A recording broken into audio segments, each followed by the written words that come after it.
Assalamualaikum warahmatullahi wabarakatuh. Salam sejahtera bagi kita semua. Perkenalkan, saya Galandarus Walaganata SSI MSI, dosen pengampu mata kuliah dasar basis data di program studi S1 Sistem Informasi Fakultas Teknologi Informasi Universitas Merdeka Malang. Mata kuliah dasar basis data merupakan mata kuliah wajib bagi semester 2 dengan beban 3 SKS. Mata kuliah ini dirancang untuk membekali mahasiswa dengan konsep-konsep dasar sistem basis data sekaligus keterampilan teknis yang esensial dalam perancangan dan pengelolaan basis data modern. Berdasarkan capaian pembelajaran, mahasiswa ditargetkan untuk mampu yang pertama menjelaskan konsep dasar arsitektur DBMS, membuat dan memetakan model entity relationship diagram ke dalam skema relasional. Yang ketiga, mengelola basis data menggunakan query SQL termasuk teknik lanjutan seperti join, union, dan subquery. Dan yang keempat, melakukan normalisasi struktur data untuk mengoptimalkan performa sistem informasi. Metode pembelajaran yang digunakan adalah pendekatan problem-based learning dan collaborative learning. Kedua metode ini saya kombinasikan untuk mendorong mahasiswa berpikir kritis dan bekerja dalam tim untuk menyelesaikan studi kasus di dunia nyata, baik itu di perusahaan maupun di UMKM sekitar di Kota Malang. Dalam video ini saya akan menunjukkan proses perkuliahan dari perencanaan, pelaksanaan, hingga evaluasi sebagaimana tercantum dalam rencana pembelajaran semester yang telah disusun oleh program studi. Mari kita mulai sesi unjuk kerja mata kuliah dasar basis data sebagai syarat untuk sertifikasi dosen. Semoga dapat memberikan gambaran nyata terhadap praktik profesionalisme, pedagogik, dan komitmen saya dalam membentuk lulusan yang kompeten di bidang sistem informasi. Terima kasih. Wassalamualaikum warahmatullahi wabarakatuh.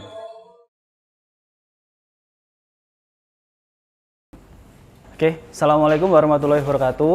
Waalaikumsalam warahmatullahi wabarakatuh. Selamat pagi semuanya, selamat siang. Jadi di sini kita sudah pertemuan ketiga ya.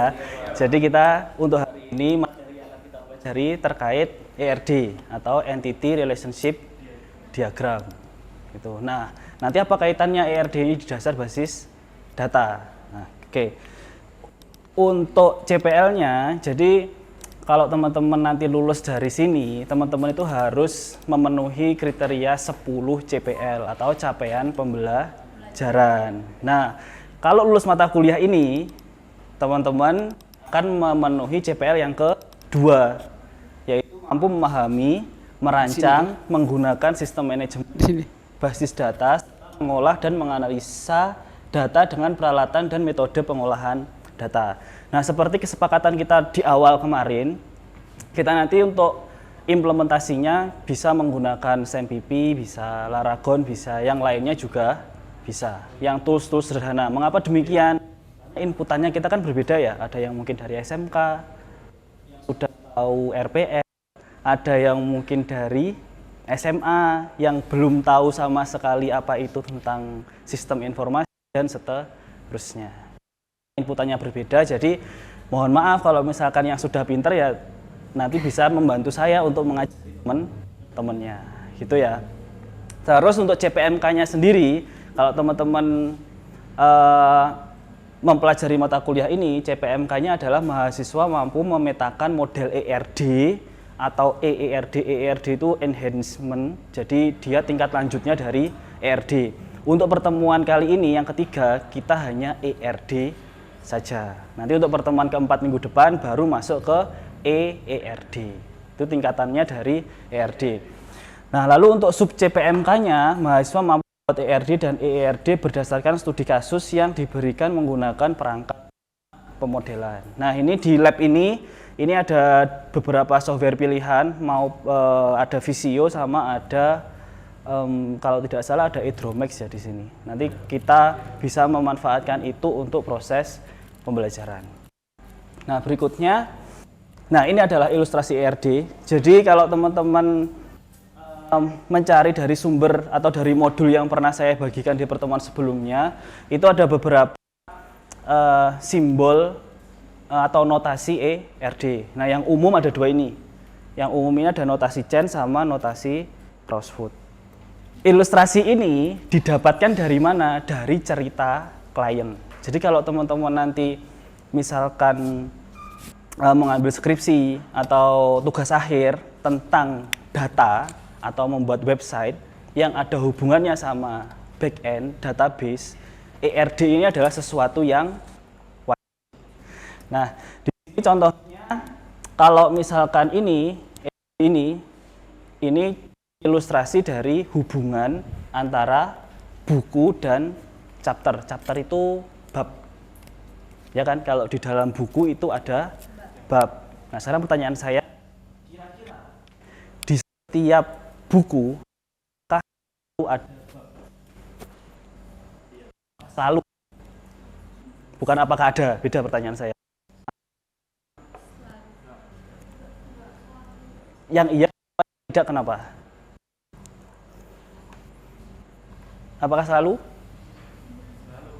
Selalu. Yang sini tadi ada yang tidak ya? Jawabannya tidak. Kan tidak semua buku ada babnya. Kan misalkan modul misalkan, ini kan juga bagian dari buku. Di dalam itu kan biasanya hanya beberapa paragraf dan beberapa halaman saja. Nah, itu kaitannya kalau misalkan dari cerita seperti itu, kalau didiagramkan, di-ERD kan, nah simbolnya kalau teman-teman perhatikan, ini cuma satu ya, di sini dua. Nah, ini artinya dia ini entitas yang ini entitas yang kuat. Nah, ini udah yang pinter-pinter nih, mantap nih. Gitu ya. Jadi kenapa entitas lemah sama entitas kuat? Chapter ini, bab ini bergantung sama buku. Tuh, chapter itu bisa ada kalau ada bukunya. Gitu. Oke, next ya. Ini sedikit ya ini. Jadi apa itu ERD? Saya membahas singkat aja. Ini sebenarnya ada di siakatnya teman-teman di bagian tugas LKPM ke-3. Di situ sudah ada lengkapnya, ini hanya versi singkat-singkatnya saja. Jadi ERD itu merupakan teknik yang digunakan untuk memodelkan kebutuhan data dari suatu organisasi. Terus di sini ERD merupakan dasar dalam desain sistem informasi berbasis database relasional. Nah, di sini nanti goals-nya kita, teman-teman nanti akan pergi ke suatu perusahaan, boleh UMKM atau apapun itu untuk mencari studi kasus. Studi kasus itulah yang teman-teman nanti pecahkan untuk mempelajari ERD ini. Nah, ini step awalnya nanti akan saya contoh bagaimana membuat ilustrasi. Gitu. Lalu komponen ERD. Jadi ada 4 komponen ERD yang penting. Yang pertama adalah entitas, tadi yang bentuknya kotak-kotak tadi. Terus ada atribut, ada relationship, dan ada notasi. Nih. Nah, untuk entitas sendiri itu adalah objek dan seterusnya. Ciri khasnya dalam suatu ilustrasi, entitas itu biasanya diulang-ulang secara terus-menerus. Jadi kalau misalkan nanti teman-teman ke perusahaan atau mungkin ke UMKM gitu ya, nah itu biasanya dia akan menyebut terus-menerus. Contohnya misalkan gini, oh di tempat kami itu untuk stok barang A itu biasanya habis dalam waktu 2 bulan. Stok A ini saya ambil dari perusahaan ini. Stok A itu biasanya juga tidak habis sih, biasanya habisnya dalam sekian dan seterusnya. Dia kan diulang-ulang terus. Nah, berarti nanti stok A itu kan termasuk barang. Berarti itu akan menjadi calon entitas. Caranya seperti itu. Jadi kita menganalisisnya begitu. Selanjutnya untuk atribut. Atribut itu adalah karakteristik. Contoh entitas lainnya adalah mahasiswa misalkan. Karakteristik mahasiswa apa? Ada yang tahu? Yang selalu melengkapi kalian? Nah, NIM. Jadi karakteristiknya adalah NIM. Setelah NIM apa biasanya? Nama. Terus ada lagi? Tanggal lahir, jenis kelamin, dan seterusnya. Itu ya. Jadi sesuatu yang melekat di entitas tersebut. Lalu ada relationship atau hubungan. Nah, ini yang menghubungkan antara kedua entitas. Tuh. Nanti akan kita bahas lebih lanjut. Nah, sekarang di komponen ERD. Jadi untuk entitas itu persegi panjang. Ini khusus untuk notasi chain aja ya. Jadi nanti untuk notasi yang lainnya, kalau yang Crossfoot tadi itu biasanya akan kita pelajari di sistem basis data. Itu nanti di semester ke-3 ya. Saya semester 2 kan? Ya, semester 3, betul. Terus ada relationship, terus itu ada garis yang menghubungkan antara entitas dan relationship, terus elips yang satu. Jadi ini garisnya cuma satu ya. Ini atribut. Kalau garisnya 2 seperti ini multi value. Jadi nilainya boleh dari 1. Terus di sini ada atribut key. Atribut key ini adalah biasanya ada garis bawah.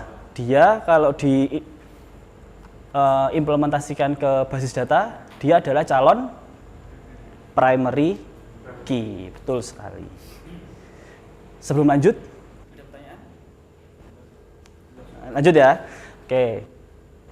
Nah, ini yang tadi kita bahas, ada entitas kuat dan entitas lemah. Tadi kalau entitas kuat, dia tidak bergantung pada siapapun. Entitas lemah, dia bergantung ke entitas lainnya. Lalu ada lagi, ini komponen dari atribut. Atribut ada kunci, deskriptif, komposit, multivalue, dan turunan. Deskriptif itu yang menjelaskan karakteristik atau properti dari entitas, ya kayak misalkan nomor HP dan seterusnya, itu masuknya ke deskriptif. Terus komposit, atribut yang terdiri dari beberapa atribut lain. Ada yang punya ide? Misalkan saya kasih dulu aja ya. Di sini ada nama. Kira-kira? Betul sekali. Berarti di sini ada nama, N depan, terus ada N tengah, dan N belakang. Nah, ini adalah atribut komposit. Multivalue sudah ya, ini tadi ya. Terus yang terakhir adalah atribut yang diturunkan. Atribut yang lainnya dapat diturunkan dari atribut lain. Lanjut ya. Oke. Terus ini relationship. Jadi menurut saya dari zaman saya kuliah dulu ya, hal yang tersulit ketika ada di basis data itu adalah menentukan relationship. Karena kita harus menghitung atau membuat kardinalitas, derajat, dan tingkat partisipasi. Nah, ini nanti akan secara detail saya jelaskan di pertemuan ke-4 atau minggu depan. Nah, untuk yang ini nanti hanya sebagai contoh aja. Jadi untuk kardinalitas ini ada 3. One to one, one to many, sama many to many. Contoh sederhana saja. Mahasiswa mengambil, berarti bisa bayangkan ya, mahasiswa mengambil mata kuliah. Nah, itu one to many. Berarti satu mahasiswa bisa mengambil banyak mata kuliah. Relasi itu akan berubah many to many kalau misalkan dibacanya dari kanan. Mungkin nggak mata kuliah itu yang ngambil hanya satu? Tidak. Yang ngambil banyak. Berarti banyak mata kuliah bisa diambil banyak mahasiswa. Seperti itu. Itu nanti akan menentukan ketika kita belajar menggunakan misalkan SMPP atau dan lainnya. Gitu. Nanti ada keterkaitannya antara tabel 1 dengan tabel yang lain. Terus kita ke derajat. Kalau ke derajat ini di sini ada biner, terner. Terner itu lebih dari 2. Nah, kalau partisipasi ada yang total, ada yang parsial. Nah, ini ada hubungannya sama ini. Setiap instansi dari entitas harus berpartisipasi dalam hubungan ditunjukkan dengan garis ganda pada ERD. Artinya dia bergantung sepenuhnya, seperti yang tadi di awal. Nah, ini. Jadi di sini garisnya ada 2. 2. Berarti dia total. Kenapa total? Karena dia sangat bergantung dengan buku. Kenapa dia di sini hanya 1? Karena parsial, dia tidak bergantung ke chapter. Rumit ya? Gitu. Tapi ini adalah salah satu langkah. Kalau nanti pun teman-teman di industri, bukan ini yang dipakai biasanya. Kalau di industri yang dipakai adalah yang Closed-Foot. Gitu. Ini adalah proses untuk pembelajaran supaya teman-teman tahu. Nah, nanti di sistem basis data di mata kuliah berikutnya semester depan kita beralih ke Closed-Foot. Itu sudah. Nah, ini langkah-langkah menyusun ERD. Untuk langkah yang pertama itu memahami narasi sistem. Di sini membuat ilustrasi dan seterusnya. Jadi nanti kalau misalkan teman-teman ini nanti kita by project ya. Jadi nanti teman-teman akan dibentuk kelompok. Satu kelompok biasanya sih 3 sampai 4 mahasiswa saja sudah cukup. Misalkan ke perusahaan A, misalkan di sana teman-teman akan melakukan observasi. Nah, ketika observasi teman-teman tentunya akan melakukan wawancara. Nah, itulah proses teman-teman mengumpulkan data. Ketika mengumpulkan data itu, teman-teman nanti harus merubah segala informasi itu ke dalam bentuk ilustrasi. Setelah ilustrasinya jadi, cerita besarnya jadi, teman-teman merubah ke identifikasi entitas. Teman-teman akan memilih mana nih dari cerita itu tadi, ilustrasi tadi yang akan menjadi entitas. Karena sekali lagi, entitas seperti di pertemuan sebelumnya adalah calon dari tabel. Atribut itu adalah kolom yang ada di dalam tabel. Itu ya. Terus ketiga, penentuan atribut entitas. Nah, ini sebenarnya yang unik di dasar basis data ataupun di sistem basis data nanti ya. Jadi teman-teman itu sebenarnya kalau kayak teman-teman melihat apa ya, hasil studi kalian kan namanya KHS kan ya. Ketika kalian melihat KHS kalian, sebenarnya kita bisa membuat database dari KHS itu. Kita bisa tahu atau bisa paling tidak kurang lebih, oh sistem yang ada siakat di Unmer itu bentuknya seperti ini ya. Nah, itu bisa dari KHS atau misalkan dari nota atau pembelian di toko tertentu. Itu kita bisa membuat database dari itu saja. Itu nanti kita pelajari kapan? Saat sistem basis data di semester berikutnya. Tuh. Terus di sini ada menentukan hubungan antar entitas yang tadi yang one to many dan seterusnya ya. Terus ada menentukan kardinalitas dan derajat relasi. Terus ada menentukan partisipasi. Jadi ini ada yang di langkah sebelumnya tadi. Terus di situ ada menentukan atribut relasi jika ada. Jadi dalam suatu kasus tertentu nanti itu antar relationship atau antar atribut yang di lintas entitas itu bisa berhubungan. Gitu. Contoh yang paling sederhana nanti adalah ketika relasi antara mahasiswa terus mata kuliah. Biasanya nanti muncul baru entitas baru, biasanya nilai. Itu tidak ada di mata kuliah, tapi nanti dari hubungan itu nanti muncul entitas baru. Terus pemilihan notasi ERD, visualisasi ERD, dan evaluasi dan revisi. Nah, sekarang kita langsung ke ilustrasinya saja. Jadi ini sistem kepegawaian di perusahaan A ya. Jadi ini langkah pertama.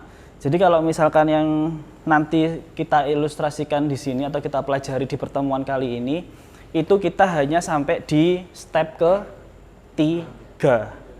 Kita belum sampai ke 6 belum. Jadi sampai 3 dulu. Jadi ini karena sudah cukup panjang, maksudnya prosesnya untuk awalan. Nah, di sini buat ilustrasi atau gambaran cerita. Jadi kalau nanti ini karena ilustrasi, jadi ini hanya sekedar contoh saja. Tapi nanti ketika project di akhir untuk UAS-nya, nah itu teman-teman harus terjun ke lapangan. Itu entah ke UMKM, perusahaan dan seterusnya. Nah, ini misalkan perusahaan A memiliki 100 pegawai. Setiap pegawai dipimpin pengawas atau mandor dari pegawai perusahaan itu sendiri dan tidak semua pegawai memimpin pegawai yang lain. Dari sini yang diulang terus-menerus apa? Pegawai. berarti dia adalah calon entitas. Gampang kan? Nah, itu. Terus di situ sehingga satu pengawas dapat memimpin beberapa pegawai. Setiap pegawai bekerja untuk suatu departemen dan dalam suatu departemen dapat terdiri dari beberapa pegawai. Apalagi yang disebut beberapa kali? Departemen. Kita naik saja ya, karena sudah ada hasilnya. Nah, ini. Jadi yang warna merah ini adalah calon-calon dari entitas. Jadi yang dia ulangin adalah pegawai, terus ada pengawas, ada departemen, terus ada proyek, terus ada lagi tanggungan. Itu. Untuk lokasi ada jawabannya di slide berikutnya. Nah, ini. Jadi di sini untuk setiap objek tersebut yakinkan bahwa ia memiliki karakteristik yang nanti disebut sebagai atribut. Nah, ini adalah proses kita ketika entitasnya kita sudah yakin, oh ini adalah entitas gitu ya. Kita harus menentukan yang berikutnya adalah atribut. Jadi untuk perusahaan, nomor perusahaan, nama alamat, pegawai, seterusnya sampai ke tanggungan.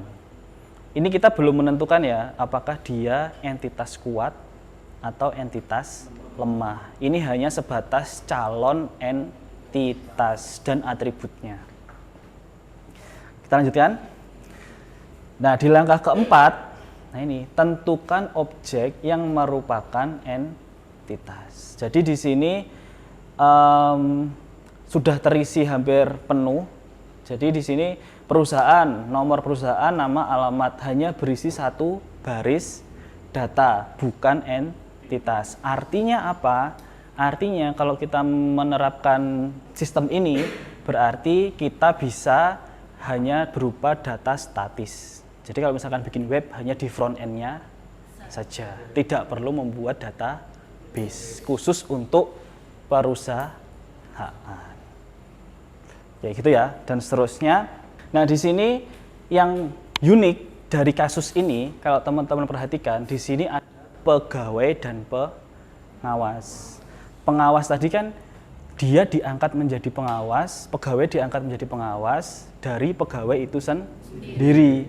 Berarti kan kalau misalkan kita membuat entitas pengawas dan entitas pegawai, kan namanya mubazir kan. Kita bikin tabel yang sama, isinya juga sama. Kan lebih baik nambah satu atribut. Betul sekali. Jadi nanti pengawas ini bukan lagi sebagai entitas, tapi pegawai ini kita tambah satu atribut, yaitu misalkan bukan pengawas, misalkan jabatan, misalkan seperti itu. Itu untuk menghemat sistem database-nya. Ada pertanyaan? Kalau tidak ada, terakhir ini gantian saya yang nanya. Sepertinya sudah banyak yang paham ya ini tadi. Nah, ini ada sistem perpustakaan. Seperti ini bentuknya. Terus, ada yang bisa membuat ERD dari kasus sistem perpustakaan. Ada yang mau nyoba? Singkat aja, nggak perlu sampai ke gambar apa? Atributnya atau atributnya beberapa aja. Ada yang mau? Silakan. Dari ini. Jadi ini cuma dua entitas dan satu relasi. Yang bakal menjadi primary key, lalu ada atribut nama dan alamat. Untuk atribut buku memiliki atribut kode buku dan judul, pengarang, dan tahun terbit. Untuk relationship-nya menjadi one to many karena satu anggota bisa meminjam banyak buku. Sekian. Pertanyaan ke temennya? Oke, silakan duduk kembali. Beri aplaus untuk kedua temennya. Oke, untuk hari ini, untuk tugasnya itu ada di LKPM ke-3. Di sini ada tugas dan ada detail penilaian. Jadi silakan teman-teman menyesuaikan laporannya dan di sini sudah ada komponen penilaian. Jadi teman-teman bisa mengukur sendiri kira-kira nanti dapatnya berapa. Nah nanti kurang lebih waktunya 1 minggu. 1 minggu berikutnya nanti adalah proses saya memberikan feedback kepada tugas yang sudah teman-teman kerjakan. Gitu. Sampai di sini mungkin ada yang ditanyakan?